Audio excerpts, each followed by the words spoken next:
पाकिस्तानी कोपेमा मोहम्मद अली सदपारा ने K2 sir कर लिया। मोहम्मद अली सदपारा को मौसम सरमा में नागा पर्वत सर करने वाले पहले आलमी कोपेमा होने का एजाज भी हासिल है। इससे पहले जनवरी में 10 नेपाली कोपेमाओं ने पहली बार मौसम सरमा में K2 सर किया था। मोहम्मद अली सदपारा और साजिद सदपारा की कामयाबी का जश्न मनाने के लिए सदपारा के गाँव के रस्तों और गलियों को कौमी परचमों से सजाया गया है, जबकि घरों की छतों पर भी कौमी परचम लहराई गई है। मोहम्मद अली सदपारा ने समाजी राब्ते की वेबसाइट ट्विटर पर लिखा, अल्हम्दुलिल्लाह दुनिया की दूसरी बड़ी कोपेमा सर करने पर पाकिस्तानी परचम लहराया है। मैं बतौर पहला पाकिस्तानी कोपेमा जिसने सर्द मौसम में ये एजाज हासिल किया। समाजी राब्ते की वेबसाइट ट्विटर पर इन्होंने लिखा, अल्हम्दुलिल्लाह दुनिया की दूसरी बड़ी कोपेमा सर करके पाकिस्तानी परचम लहरा दिया। मैं बतौर पहला पाकिस्तानी कोपेमा जिसने सर्द मौसम में ये एजाज हासिल किया, अब दुनिया भर में अपने मुल्क और अपने इलाके सकरदू का नाम रोशन करूंगा। इससे कबल दुनिया की मोहम्मद अली सदपारा जो हमारे पाकिस्तानी भाई हैं, उनका ताल्लुक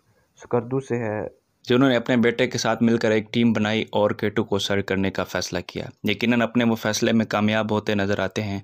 आइए उनकी आपको ताज़ा तरीन वीडियो दिखाते हैं।